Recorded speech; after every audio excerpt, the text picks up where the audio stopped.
balik lagi ke video edukasi. Kali ini kita mau bahas video edukasi tentang tema apa nih Kak? Jadi hari ini kita mau minta pendapat ke teman-teman politeknik terkait tema yang akan kita angkat hari ini nih. Temanya yaitu pelecehan seksual. Yuk tonton videonya!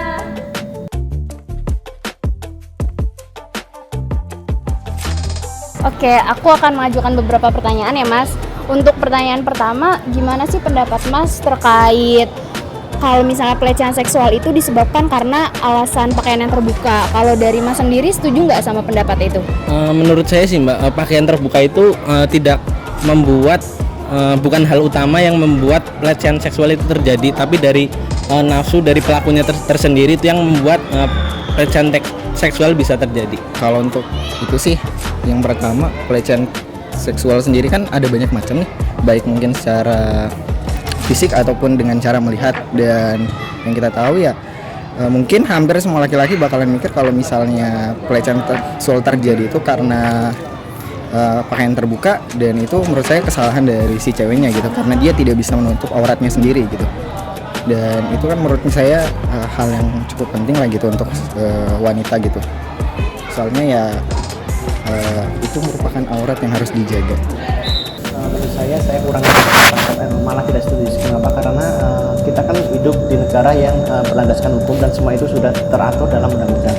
Nah, kita mau tidak mau harus mentaati dan melaksanakan apa yang diatur dalam undang-undang tersebut. Dan kita saat hidup di masyarakat, khususnya di lingkungan pedesaan, itu juga ada tentang norma kesopanan maupun norma kesusilaan. Nah, saat kita udah terjun atau kita udah masuk ke dalam masyarakat itu, kita harus menghormati dan melaksanakan meskipun norma-norma itu tidak ditulis atau norma-norma itu udah turun-temurun gitu. Jadi saya rasa saya tidak setuju buat pernyataan itu.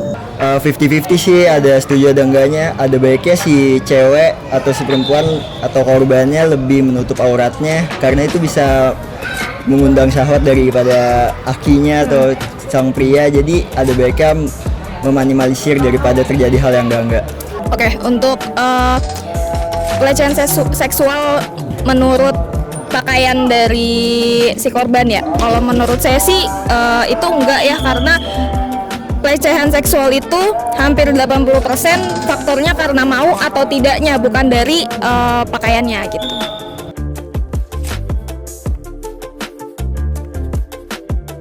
Oke, pertanyaan selanjutnya, kira-kira menurut Mas sendiri alasan korban pelecehan seksual itu takut untuk melaporkan kekerasan yang ia alami itu karena apa? Mungkin karena di Indonesia itu sendiri ya Mbak, korban pelecehan seksual kadang malah mendapat perlakuan yang tidak enak dari lingkungannya, seperti itu Mbak. Dia takut, biasanya orang-orang yang seperti itu takut karena yang pertama dia merasa pada saat dia melaporkan hal tersebut dia mengumbarkan aibnya gitu. Jadi daripada saya melaporkan aib saya sendiri, lebih baik saya menyimpannya gitu. Mungkin sebagian besar orang Indonesia bakalan mikir seperti itu sih. Menurut saya buat alasan dari para korban, khususnya korban pelaku tindak kekerasan seksual ini, mengapa mereka takut, itu menurut saya alasan yang paling dasar itu karena rasa takut atau rasa malu. Karena apa? Karena ketika mereka melapor itu kadang mereka itu justru malah menganggap itu sebagai aib pada diri mereka. Jadi dia malah ketika mau melaporkan, dia malah berpikir-pikir apakah nanti ketika saya laporkan apakah akan dihujat oleh teman atau dihujat oleh tetangga sekitar atau dihujat oleh orang lain. Nah, dari situlah maka mereka lebih suka menutupinya daripada langsung melaporkannya. Simple sih, mungkin karena mereka malu, udah gitu itu kan privasi banget, jadi mendingan ditutup sendiri daripada harus kesebar luas. Mungkin pertama karena dia takut buat dibully ya, karena banyak dari masyarakat itu belum aware sama soal pelecehan seksual ini gitu. Mungkin karena itu sih, mungkin takut dibully dan masih banyak yang kurang tahu gitu bahwa pelecehan seksual itu bukan sepenuhnya salah korban gitu.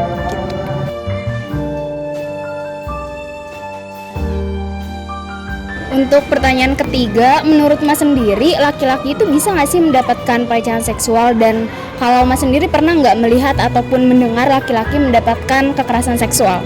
Sepertinya bisa ya Mbak. Saya juga pernah melihat mungkin teman-teman saya digodain sama perempuan, mungkin itu bisa termasuk ke sexual harassment juga Mbak. Oke. Kalau laki-laki yang mendapatkan pelecehan seksual, kalau melihat mungkin belum.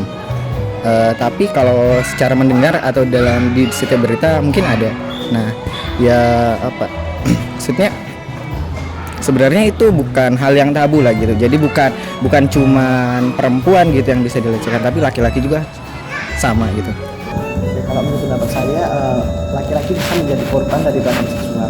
Meskipun rata-rata atau sebagian besar itu korban dari pelecehan seksual itu adalah kaum wanita, tapi tidak menutup kemungkinan bahwa kaum pria bisa menjadi korban dari pelecehan seksual juga, meskipun hanya dalam bentuk perkataan atau verbal. Hampir nggak pernah ngeliat ya, tapi bisa kemungkinan iya.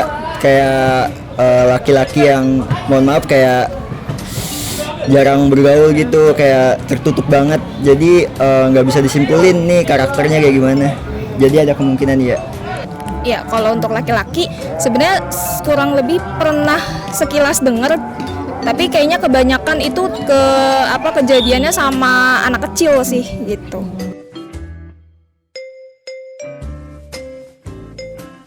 Selanjutnya, menurut Mas sendiri, di Indonesia ini sanksi dari tindakan pelecehan seksualnya ini udah sesuai atau belum? Kalau misalnya belum, menurut Mas sendiri bagaimana? Mungkin menurut saya masih belum terlalu membuat jerat terhadap pelakunya ya Mbak. Buktinya masih banyak terjadi pelaku kejadian-kejadian pelecehan seksual. Mungkin kedepannya bisa lebih diketatkan lagi, atau bisa menggunakan referensi dari berbagai agama tentang pelecehan seksual, kan ada hukumannya sendiri di setiap agama gitu Mbak. Kalau secara sanksi ya, dalam undang-undang kan juga udah berlaku tuh tentang hak pelecehan seksual dan sebagainya, dan itu udah diatur. Tapi yang kurangnya itu kesadaran manusianya juga gitu, terkait mereka yang melihat atau yang jadi korban takut untuk melaporkan hal tersebut gitu. Jadi itu yang membuat hukum yang kita itu masih kurang kuat gitu. Menurut saya sendiri, kasus atau sanksi yang diterapkan di negara kita ini masih kurang. Kenapa? Karena kita telah atau sering melihat banyak kasus di berita itu kayak banyak orang yang melakukan pelecehan seksual. Kadang ada ustadz atau kadang ada pejabat, tapi itu kasusnya hanya secara langsung hanya angin atau badai berlalu gitu. Kadang ada, terus habis itu udah tidak ada kelanjutannya. Nah, mungkin kedepannya sebisa mungkin dari lembaga yang berwenang itu bisa memperjelas atau menegakkan terkait sanksi dari para pelaku pelecehan seksual tersebut. Ada yang udah tepat, ada yang belum. Tapi kalau yang udah tepat tuh biasanya kalau udah medsos sudah keluar semua, jadi kayak orang itu pelakunya lebih ditujuin gitu. Jadi kayak hukum kebiri tuh buat yang kayak udah terkenal aja. Kalau yang masih di bawah-bawah kayak nggak diusut.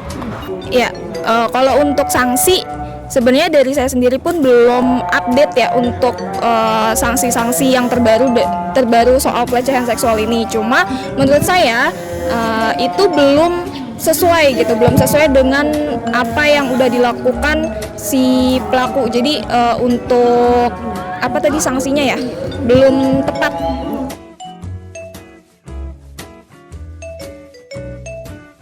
Oke, pertanyaan terakhir ya Mas. Kalau dari Mas sendiri mau menyampaikan apa nih kepada teman-teman yang mungkin mendapatkan pelecehan seksual di luar sana? Buat teman-teman sekalian, tetap semangat. Diri kamu itu lebih berharga dari apa yang kamu pikirkan. Oke, mungkin yang ingin saya sampaikan terutama mungkin bagi perempuan yang di luar sana gitu. Tolong dijaga auratnya Mbak. Kita juga sebagai lelaki kalau tidak dipertontonkan kita juga tidak akan melihat gitu. Terus pesan untuk laki-laki, matanya Mas tolong dijaga gitu. Harapannya dengan cara perempuannya udah tertutup, laki-lakinya pandangannya udah dijaga, ya harapannya bisa ngurangin pelecehan seksual yang ada di luar sana. Seperti itu Mbak. Kalau dari saya, teman-teman, bagi para teman-teman yang pernah menjadi korban dari kasus pelecehan seksual, mari kita bersama-sama melaporkan, mari kita bersama-sama mencegah. Jangan takut apabila kita benar dan jangan gentar apabila kita benar. Mungkin itu Intinya jangan takut, terus tetap semangat jalanin hidup. Oke, terima kasih Kak Lukman. Ya, buat teman-teman yang merasakan atau merasa menjadi korban pelecehan seksual, kalau dari saya mending cari circle yang memang aware gitu tentang pelecehan seksual, karena dari circle itu sendiri kalian bisa ngebuka, bisa cerita banyak, bisa juga kalau misalnya untuk pelaporan itu kalian ada temen dan ada Partner gitu ada Kak. partner lah gitu ya.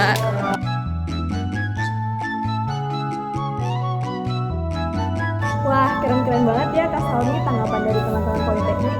Mungkin dari Kak Salmi ada yang mau disampaikan nih ke teman-teman yang pernah mengalami pelecehan seksual. Kalau dari aku sendiri, mungkin untuk teman-teman di luar sana yang mengalami pelecehan seksual, kalian jangan takut ya untuk sharing ke teman, ke orang tua, ataupun ke pihak yang berwajib. Bener banget ya teman-teman. Mungkin sampai di sini ya video kita kali ini. Sampai bertemu lagi.